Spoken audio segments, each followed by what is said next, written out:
Let me tell you about the deal you thought you made. You work hard. You stay late. You go above what's asked. You turn down other opportunities because you feel committed. You tell yourself, if I keep showing up like this place will take care of me. That's the deal you thought you made. But here's what nobody told you. Nobody signed that deal. Not your manager, not HR, not the company. Nobody shook your hand and agreed to take care of you in return for your loyalty. You made that deal with yourself, in your head, and you've been keeping your side of something that was never a real agreement. That's not cynicism, that's just how it works. And the sooner you understand it, the better every decision you make from here will be. Here's the thing about companies that most people spend years learning the hard way. A company is not a family. You've heard that word used. Maybe your manager said it in a team meeting. Maybe it was in the onboarding presentation on your first day. We're a family here. And part of you wanted to believe it because it felt good. It felt safe. It felt like belonging to something. But a family doesn't let you go when the budget gets tight. A family doesn't replace you with someone cheaper and call it restructuring. A family doesn't sit in a boardroom deciding which people are a cost they can no longer justify. A company does all of those things, not because the people inside it are evil, but because a company has one job, and that job is not to protect you. Now here's where it gets personal. Think about the last time your company needed something from you. Maybe it was a big project. Maybe it was covering for a colleague who left. Maybe it was staying late for weeks to hit a deadline. Maybe it was putting your personal plans on hold because the business needed you. Did you do it? Most people reading this did, because they're committed, because they care, because they believe that effort gets noticed and rewarded. Now think about the last time you needed something from your company. A promotion that kept getting delayed, a salary that didn't keep up with your output, a conversation about your growth that never happened, recognition that came in the form of words but never anything real. Feel that gap? That gap is the loyalty imbalance, and it exists in almost every workplace. You give full commitment, they give conditional security, and the condition is always, as long as it's convenient for us. Here's what that looks like in real life. You stay at a company for 4 years. You build relationships. You learn the systems. You become the person who holds things together. And then one day, there's a reorganization. Your department gets restructured. Your role gets eliminated. And the company that you gave 4 years of your life to gives you 2 weeks' notice and a handshake. Not because they're cruel, because to them, it was always just business. The painful part isn't that it happened.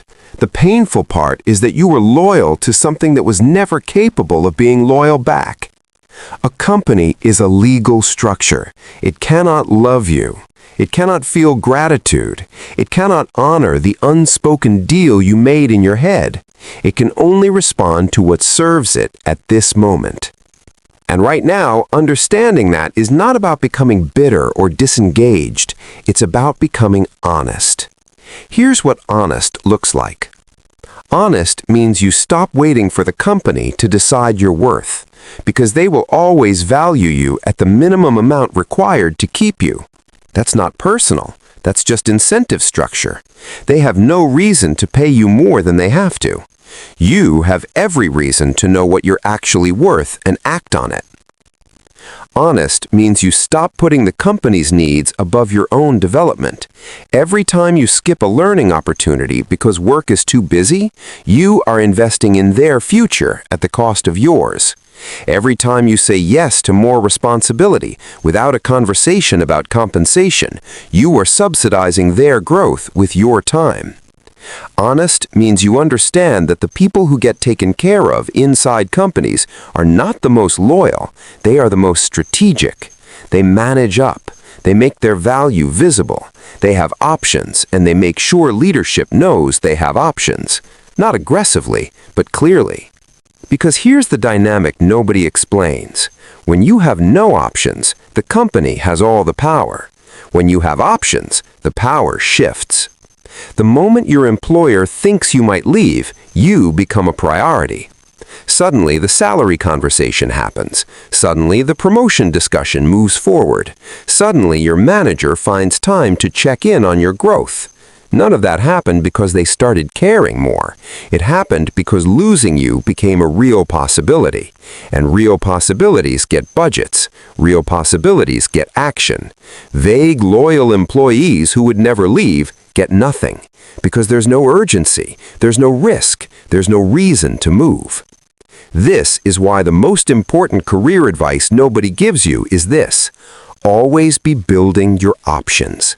Not to betray your employer, not to be disloyal, but because options are the only leverage you have in a structure that was never built to protect you. Options means keeping your skills sharp outside of what your current job requires. It means staying visible in your industry. It means having conversations.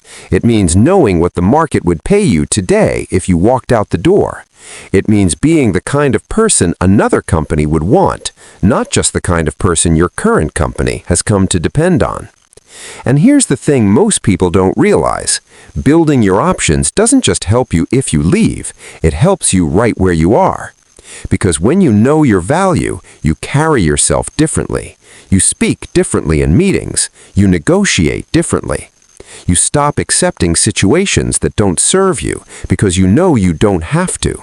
And the people around you feel that shift, including the people who make decisions about your career. Confidence that comes from real options reads differently than confidence that comes from just trying to act confident. One is performance, the other is power. Now, let me be clear about what this video is not saying. This is not saying your workplace is bad. This is not saying your manager doesn't care about you. Some managers genuinely do. Some companies have real cultures that invest in people.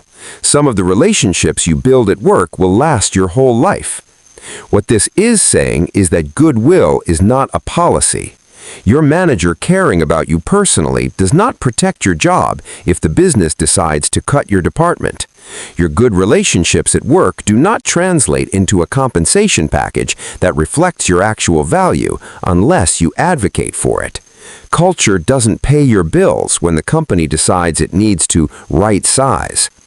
The system is not personal, and you should stop taking it personally, in both directions. Stop taking the betrayals personally, and stop giving your personal loyalty to something that operates on business logic. This is the mental shift that changes everything.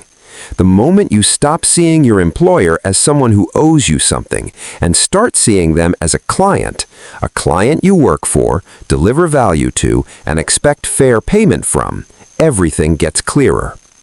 Clients don't get your unconditional loyalty. They get your best professional work. They get your commitment for the duration of the engagement.